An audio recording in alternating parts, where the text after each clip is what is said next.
오늘 성경 말씀은 요한복음 10장 7절에서 10절 말씀입니다. 봉독하여 드리겠습니다. 그러므로 예수께서 다시 이르시되 내가 진실로 진실로 너희에게 말하노니 나는 양의 문이라. 나보다 먼저 온 자는 다 절도요 강도니 양들이 듣지 아니하였느니라. 내가 문이니 누구든지 나로 말미암아 들어가면 구원을 받고 또는 들어가며 나오며 꼴을 얻으리라. 도둑이 오는 것은 도둑질하고 죽이고 멸망시키려는 것뿐이요 내가 온 것은 양으로 생명을 얻게 하고 더 풍성히 얻게 하려는 것이라. 아멘. 이것은 주님의 말씀입니다. 오늘은 예수님이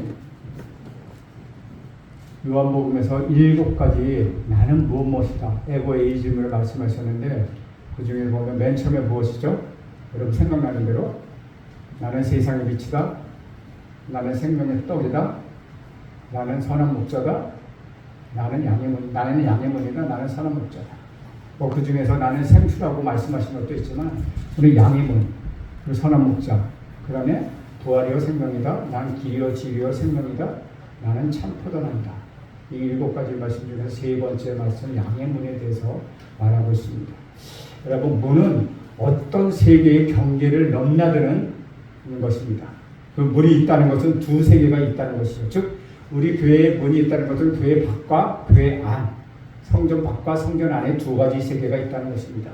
세계가 두 곳이고 그 하나는 건너편으로 가는 유일한 방법이 바로 이 문을 지나가는 것입니다. 그것이 바로 문이라는 것이죠. 출애굽 당시에 문설주에 양의 피를 발랐을 때 장자가 죽는 세계와 다른 세계가 되었던 것, 바로 그것입니다. 예수님이 나는 양의 문이다 라고 말씀하신 것은 양의 세계와 그렇지 않는 세계 사이를 넘나드는 유일한 방법이 바로 예수님을 지나가야 한다고 말씀하신 것입니다. 양이란 하나님의 백성, 곧 그리스도의 생명을 가진 사람들을 예표하는 것이기에 하나님의 세계가 아닌 세계에서 하나님의 세계로 들어가는 유일한 방법, 그것이 바로 우리 구주 예수 그리스도라는 것입니다. 그래서 우리 예수님께서는 나는 양의 문이다 라고 말씀하시는 것이죠.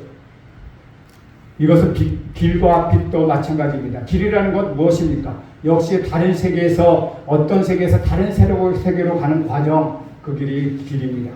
부산이라는 세계에서 서울이라는 세계로 가는 것이 바로 길이고요. 어둠의 세계, 또 어떤 것도 그 목적대로 활용할 수 없고 아무것도 인식할 수 없는 세계에서 모든 것을 알고 모든 것을 인식하고 모든 것의 존재의 목적대로 사용하기 할 수 있는 그런 세계로 전환해 가는 것, 그것이 빛이기에 길과 빛도 양의 문이라는 것과 같은 의미로 사용할 수 있습니다.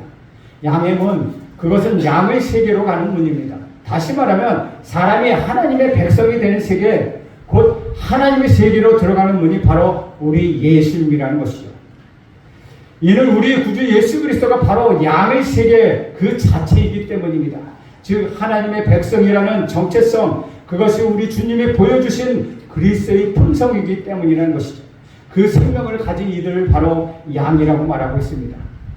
우리 예수님께서 요한복음 10장을 통하여 사랑하는 제자들에게 두 가지 리더십을 보여주셨습니다.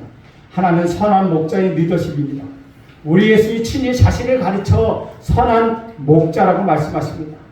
목자라는 말은 현대적 의미로 말하면 리더, 지도자라는 뜻을 갖고 있습니다. 좋은 리더십은 한 사회와 한 국가와 한 민족을 변화시킬 수 있습니다. 예수님께서 하나님 나라의 리더십을 선한 목자로 표현하신 것입니다. 또 다른 하나의 리더십은 선한 목자와 반대인 사꾼 목자입니다. 사꾼 목자는 가짜 목자입니다. 그는 위기가 닥치고 이립대가 몰려오면 양들을 버리고 도망칩니다. 양들을 이용해서 오직 자신의 이익만 챙기고 약탈을 일삼는 목자, 그것을 사꾼 목자라고 합니다. 그러나 선한 목자는 양을 지키기 위하여 자기 목숨까지도 희생하는 목자를 이야기합니다. 성경에서 목자와 양의 관계를 말할 때 양을 짐승으로 보지 않고 딸로 보고 있다는 것이죠. 목자가 양을 사랑하는 마음은 아버지가 딸을 사랑하는 마음과 같다는 것입니다. 리더십의 열쇠는 바로 사랑이라는 것이죠. 선한 목자는 양의 수가 많고 적음을 생각하지 않습니다. 그는 한 마리 어린 양을 찾기 위하여 99마리의 양을 우리에 남겨두고 위협을 무릅쓰고 나섭니다. 그것은 경제적으로 수치가 맞지 않는 일입니다. 논리적으로도 해석되지 않는 부분이 있습니다. 그러나 사랑은 경제나 논리가 아니라는 것이죠. 목자가 한 마리 잃어버린 양을 찾기 위하여 밤길도 마다하지 않고 나섭니다. 목자는 잃어버린 양을 찾을 때까지 수고를 아끼지 않습니다. 잃어버린 양을 찾았을 때 목자는 크게 기뻐합니다. 이런 리더를 가르쳐 선한 목자라고 이야기합니다. 오늘 요한복음 10장에서 선한 목자의 3가지 특징을 나타내고 있습니다. 첫째는 선한 목자는 양을 우리 가운데로 안전하게 인도한다는 것입니다. 둘째, 선한 목자는 양은 푸른 초장과 잔잔한 시냇가로 인도해서 풍성하게 꼴을 먹인다는 것이죠. 셋째, 선한 목자는 양들을 위하여 어떤 위기나 어떤 위협이나 어떤 환난이 닥쳐도 그것을 친히 감당하고 자신의 목숨을 아낌없이 버린다는 것입니다. 우리는 지난주에 이런 선한 목자의 첫 번째 특징에 대하여 살펴보았습니다. 선한 목자는 우리 문으로 들어와 양을 잘 인도해 납니다.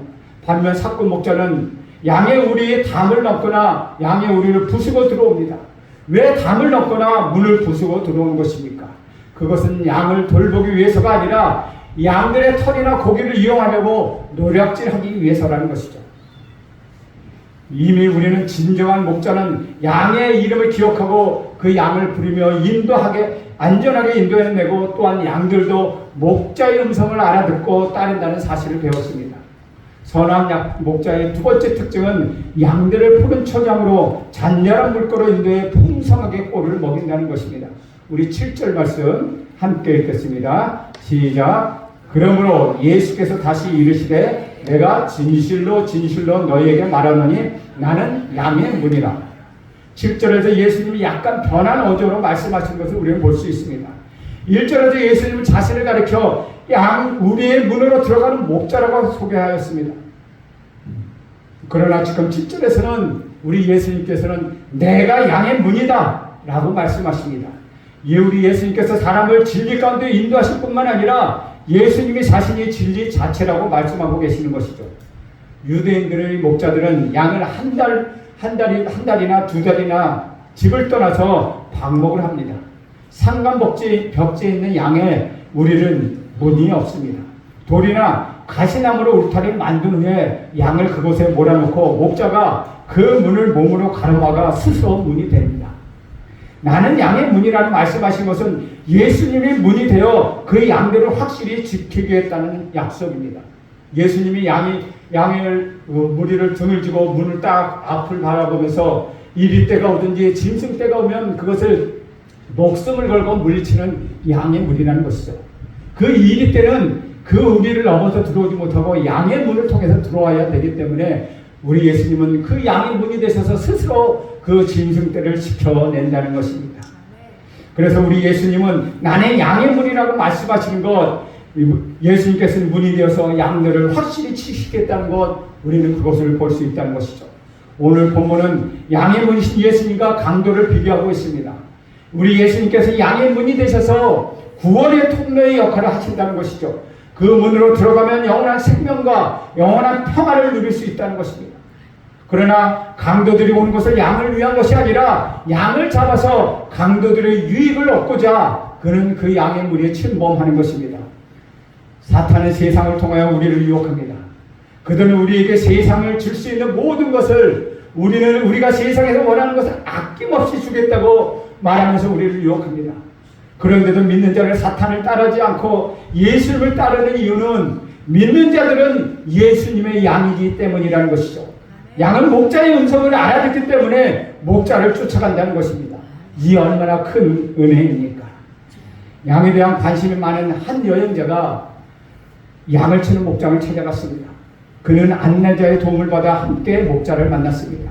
여러 질문이 오가는 가운데 목자는 양 치는 방법, 양의 우리에 대하여 설명해 주었습니다. 그것은 우리는 사면이 벽으로 둘러싸여 있습니다. 그리고 양들을 인도하는 길이 나 있는데 여행자가 보기에는 문이 보이지 않습니다. 그래서 그는 목자에게 우리의 문은 어디에 있느냐고 물었습니다. 목자는 양을 인도하고 난 다음 자신의 그 길 위에 눕는다고 말합니다. 그리고 목자는 내가 바로 문이다 라고 말씀하십니다. 양이 우리 밖으로 나가려면 목자를 밟고 지나가야 하고 이리떼가 공격해 오더라도 목자를 넘어야 하기 때문에 길에 놓아서 밤을 지낸다고 그런 대답합니다. 바로 이것이 양의 문이라는 것이죠. 우리는 목자의 설명을 통하여 양의 문이 어떤 의미인지 잘 이해할 수 있을 것입니다. 우리 예수님께서는 나는 양을 문으로 인도하는 자이지만 내가 양의 문이다. 나를 통과하지 않는 자는 모두 이리떼요 도적되다. 양의 문을 부수어 들어가거나 담을 넘어 들어가는 자들은 양을 도둑질하기 위해서다.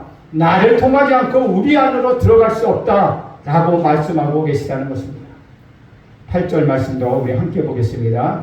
시작. 나보다 먼저 온 자는 다 절도요 강도니 양들이 듣지 아니하였느니라. 도적은 주로 야밤을 이용해서 아무도 남몰래 가만히 들어옵니다. 도적이 들어오는 목적은 도적질하기 위한 것이죠. 9절 목소리도 말씀도 함께 읽겠습니다. 시작. 내가 문이니 누구든지 나로 말미암아 들어가면 구원을 받고 또는 들어가며 나오며 꼴을 얻으리라. 세상에서 종교나 철학이나 그리고 사상 등이 인간을 행복하게 만드는 것 같지만 실은 인간의 영혼을 그들은 도둑질하고 있다는 것입니다. 인간을 파멸시키고 세상을 지옥으로 만들어버리려는 철학이나 사상들이 들어있다는 것이죠.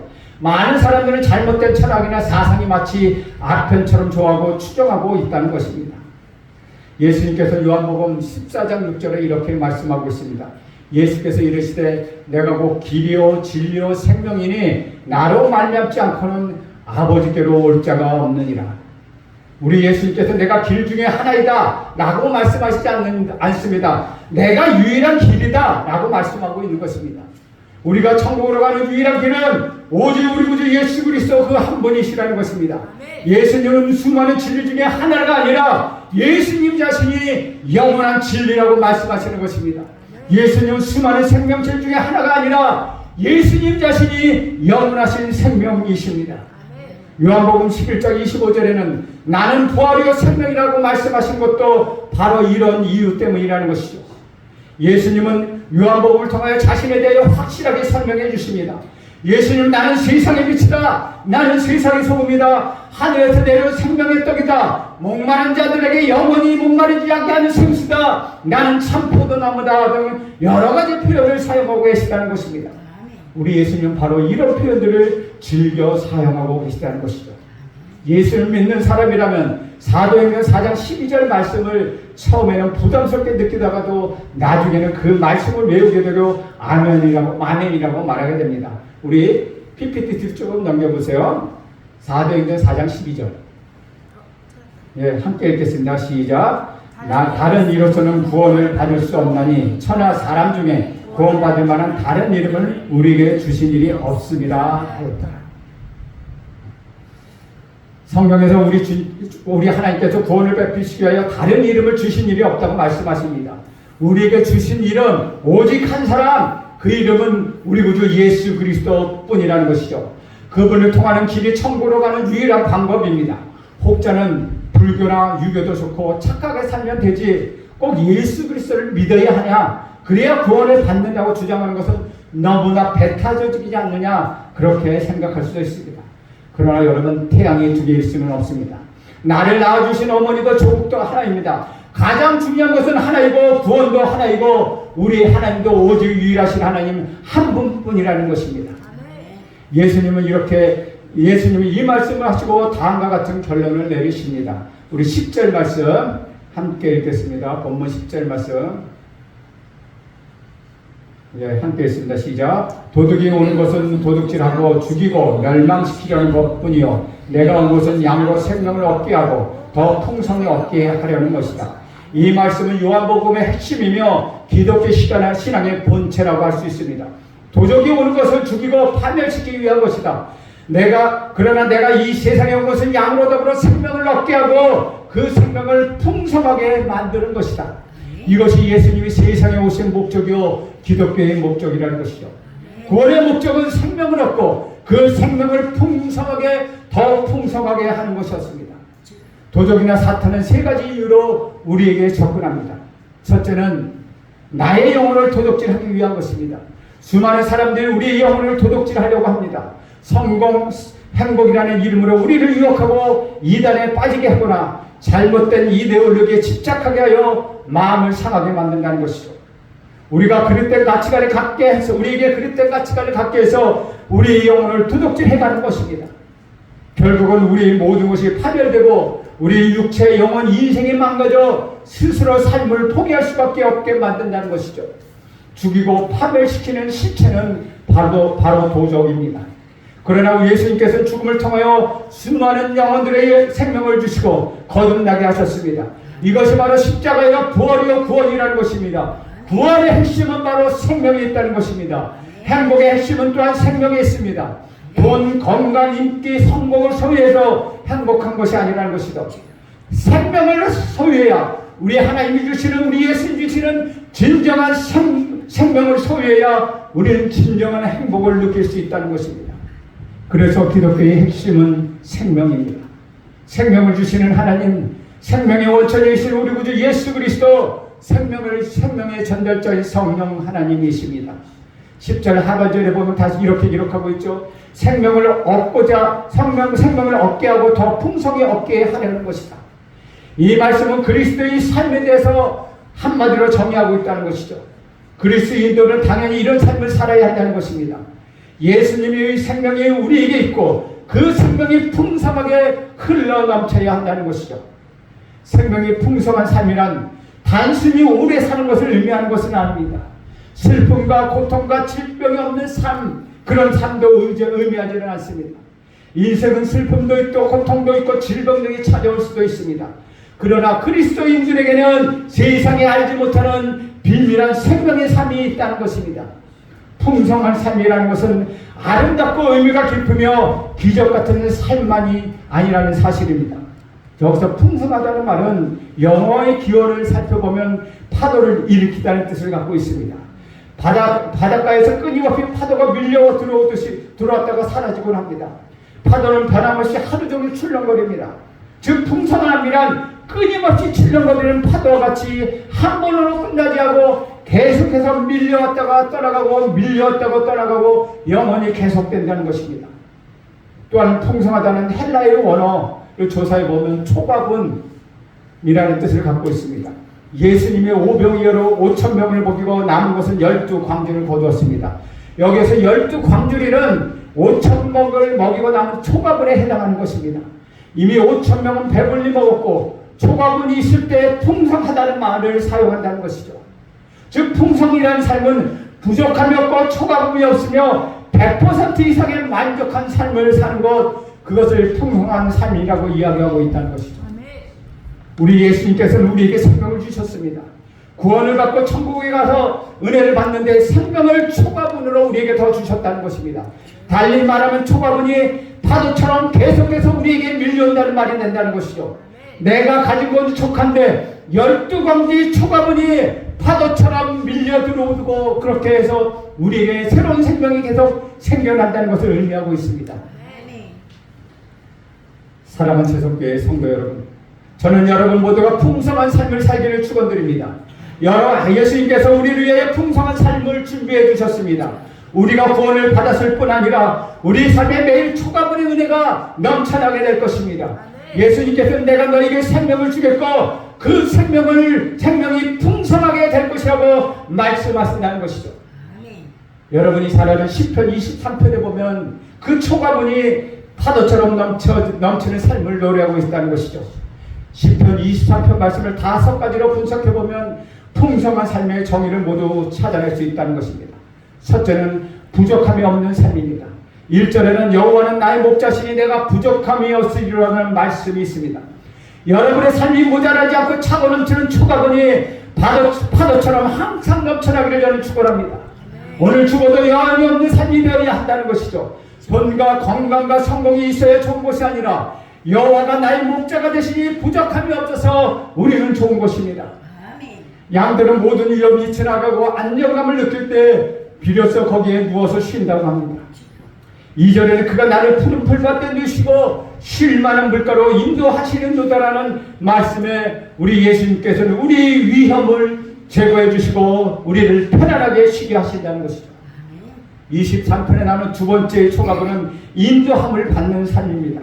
3절 말씀에 보면 내 영혼을 소생시키시고 자기를 이름을 위하여 의의 길로 인도하신도다 라고 말씀하고 있습니다. 풍성한 삶이란 주님의 길로 인도받는 것입니다. 꼴만 풍성하게 먹는 것이 아니라 물도 마실 수 있도록 하는 것입니다. 우리 예수님은 그런 풍성한 삶을 우리에게 약속하셨습니다. 세 번째는 위기 탈출의 삶입니다. 4절에 보면 내가 사망의 음침한 골짜기로 다닐지라도 해를 두려워하지 않을 것은 주께서 나와 함께 하십니다. 주의 지팡이와 막대가 나를 안위하시나이다 라고 말씀하고 있습니다. 풍성한 삶이란 우리 인생의 위기, 우리가 인생의 위기를 만나도 우리 주님께서 능히 우리를 구해주시고 놀랍도록 우리의 삶을 변화시켜주는 것, 그것을 믿는 것입니다. 네 번째 초가부는 원수의 목전에서 상을 차려주시는 삶이라는 것이죠. 5절에 보면 주께서 내 원수의 목전에 내게 상을 차려주시고 기름을 내 머리에 부으셨으니 내 잔이 넘치나이다 라고 말씀하고 있습니다. 저는 어릴 때 소풍 가면 그때 보물 찾기를 하는데 단 한 번도 보물을 찾아본 기억이 별로 없습니다. 아주 비참한 기억이죠. 풍성한 삶이란 상을 받는 것입니다. 위로와 상금으로 잔이 차고 넘친다는 것입니다. 자랑스럽고 영광스러운 축복된 삶, 그것이 바로 풍성한 삶이라는 것이죠. 다섯 번째는 하나님 집에 영원히 거하는 삶이라는 것입니다. 6절에 보면 내 평생의 사랑과 인자심이 반드시 나를 따르리니 내가 여호와 집에 영원히 살리로다. 우리는 이 시편 23편 말씀을 통하여 풍성한 삶의 5가지 모습을 살펴보았습니다.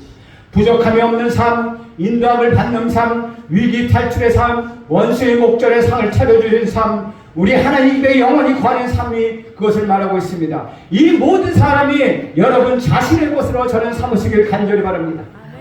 하나님, 우리 예수님께서 우리에게 영원한 삶을 약속해 주셨습니다. 우리 예수님께서는 내가 세상에 온 것은 양으로 생명을 얻게 하고 더 풍성하게 얻게 하려는 것이다. 나는 그것을 위하여 십자가를 졌고 약속대로 부활했다고 말씀하고 계시는 것이죠. 사랑하는 여러분, 여러분을 위하여 십자가를 목벽해 주신 예수님이 여러분의 참 목자, 여러분의 양의 문인 것을 기억하십시오. 그가 여러분의 푸른 초장으로 이끌어 가실 것입니다. 예수님께서는 길문이 되셔서 세상의 유혹으로부터 여러분을 지켜주실 것입니다. 그리고 매일매일 신령한 것으로 여러분을 먹이실 것입니다.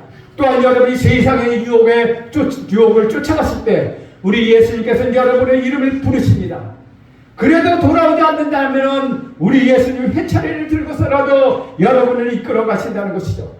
만약에 여러분의 삶 속에 회차를 맞는 일이 일어난다면 그것은 여러분 축복이라고 생각하십시오. 주 안에서 사랑하는 여러분, 오늘부터 여러분의 삶은 충성한 삶을 살게 될 것입니다. 주님 안에서 풍성한 삶이 여러분의 삶이 될 것입니다. 어떤 위기를 찾아도 절망과 고통과 가난이 찾아온다 하더라도 이제는 여러분은 더 이상 두려워하지 않습니다. 찬송과 기쁨과 희망과 환희가 날마다 여러분 모두에게 영원히 흘러넘치는 축복이 여러분에게 임하게 될 것입니다. 이제 우리 예수님께서 함께 푸른 초장에서 풍성한 은혜를 누리는 여러분이 되시기를 저는 간절히 소원합니다. 또한 사망의 골짜기를 다닐지라도 우리의 목자이신 우리 예수님으로 인하여 여러분은 영원한 평안을 누리는 그런 자들이 되기를 다 소원합니다. 여러분, 주님께서 주시는 그 안에 풍성한 삶을 누리는 여러분 모두가 되기를 간절히 소원합니다. 기도하겠습니다. 하나님 아버지, 우리 성도들에게 예수님께서 약속하신 생명, 그 생명의 풍성함이 흘러넘치게 하옵소서. 예수님의 이름으로 기도합니다. 아멘. 다 같이 일어서셔서 찬송